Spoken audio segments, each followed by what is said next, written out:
Mabuo tayo. His Excellency Philip Goldberg, His Excellency Bill Tweedle, His Excellency Asif Anwar Ahmad, Mr.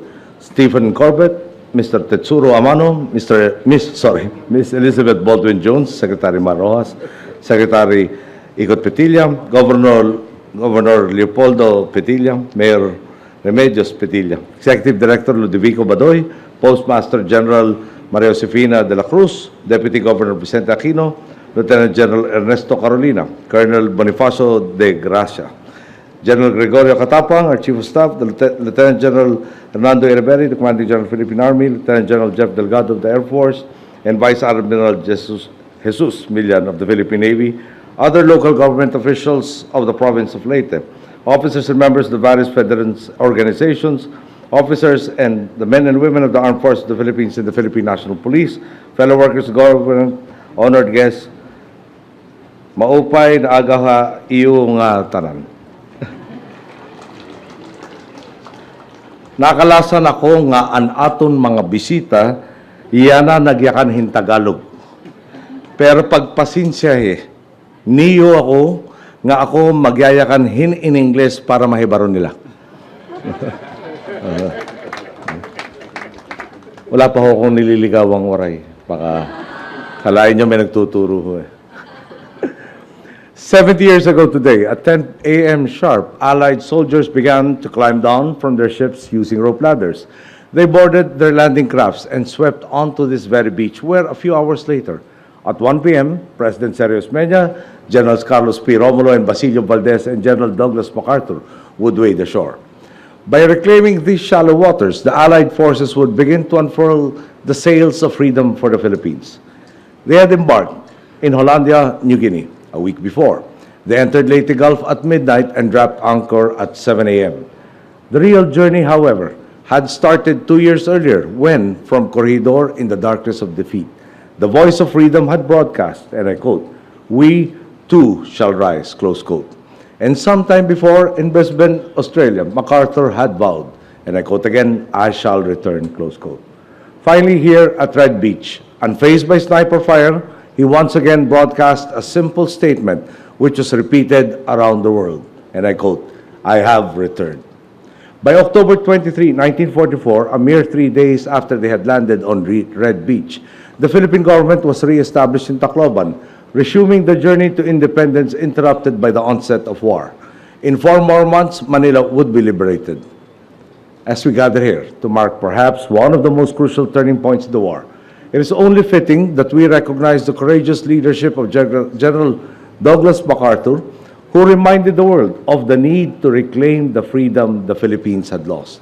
At the same time, we gather to reaffirm that the story of the Leyte landings and of the Philippine liberation was woven not just by the resolve of an individual. It also consists of the stories of thousands upon thousands of brave men and women of different nationalities who came together in the Philippines in defense of freedom. Thus, on this occasion, we likewise pay tribute to the generation of GIs, sailors, Marines, airmen, and guerrillas who fought to get here and who continued the fight until the end of the war in 1945. Their numbers are very few today, and we are reminded of the reality that in time, what was so vivid to the wartime generation will pass from living memory. The Leyte landings made up the largest amphibious operation in the Pacific. The Battle of Leyte Gulf would later be known as the largest naval battle in recorded history. Neither side doubted the importance of the fight. The Japanese Imperial General Staff saw Leyte as the defining battle that would decide the outcome of the war. Their actions were proof enough of this belief. It was in this battle where the first kamikaze units were organized and deployed from Mabalacat, Pampanga, with the mission of crashing their aircraft into American ships. Allied forces likewise saw it as a battle to win back the future of the Far East. And its gravity was reflected in the terrible cost that humanity paid in this battle. The American soldiers and allies, struggling to advance in the torrential rain and mud at the Leyte Valley and Breakneck Ridge on the way to Limon, the sailors on aircraft carriers and cruisers in Leyte Gulf and Surigao Strait, the Japanese kamikaze airmen who vowed to turn their aircraft into the instruments of a divine will.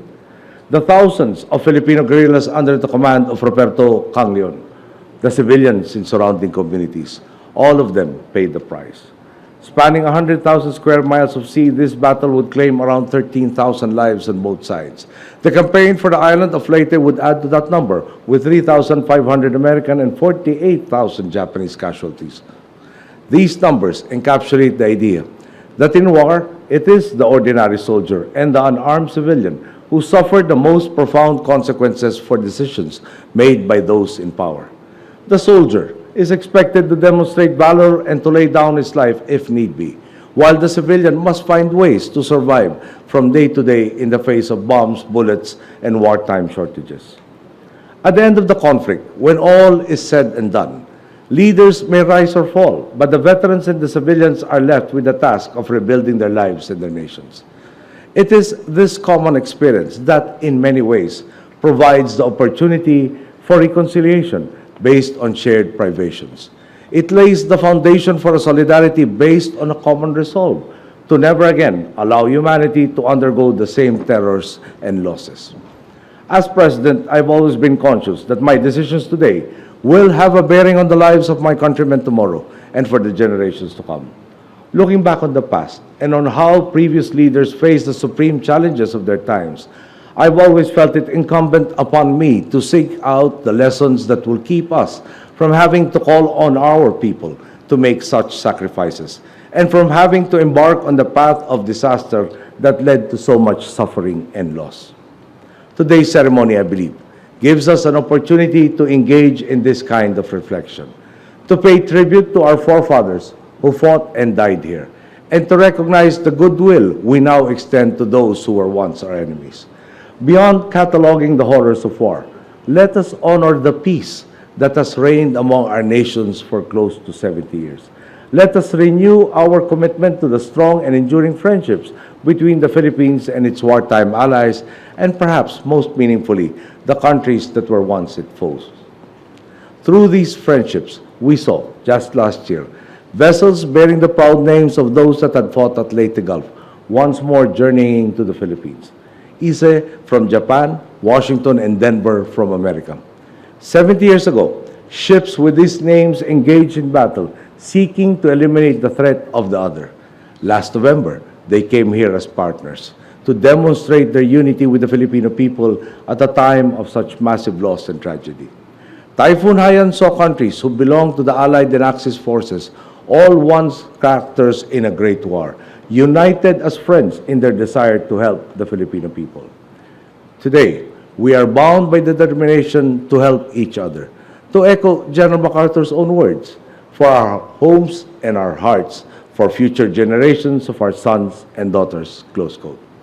And in the name of all those who made the ultimate sacrifice so many years ago, indeed, there is no more fitting tribute to show that from strife, not merely reconciliation, but genuine, meaningful solidarity is possible. Thus, today, as we salute those who gave their lives here at Red Beach, and as we continue a pilgrimage of memory that began in Bataan and Corridor, and which culminates in Manila next year, we remember the brave, we mourn the dead, and most of all, we commit to peace as the true legacy of a conflict that should never be repeated, and look to a shared future founded on the trust we now extend towards each nation of goodwill and nourished by the freedom we so cherish. Thank you. Good day.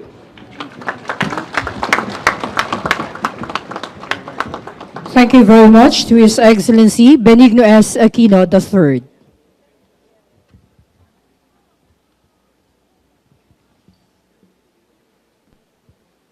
Kaibigan, yan po ang keynote address ng Pangulong Benigno S. Aquino III. Well, this Inyo pa rin formally pong, ends the commemoration of napapanood the ang 70th aming anniversary live coverage of the ng Leyte Gulf 70th landing. To anniversary everyone, ng thank you for Leyte your presence landing mula and have po a pleasant dito day. sa MacArthur Memorial sa Palo, Leyte. Sa kanyang talumpati ay pinagpugayan ng Pangulong Aquino ang pangunguna ni General Douglas MacArthur na pinaalala sa mundo ang kahalagahan ng pagbawi ng kalayaan ng Pilipinas. Kasabay nito ay binigyang pugay rin ng Pangulong Aquino ang libu-libo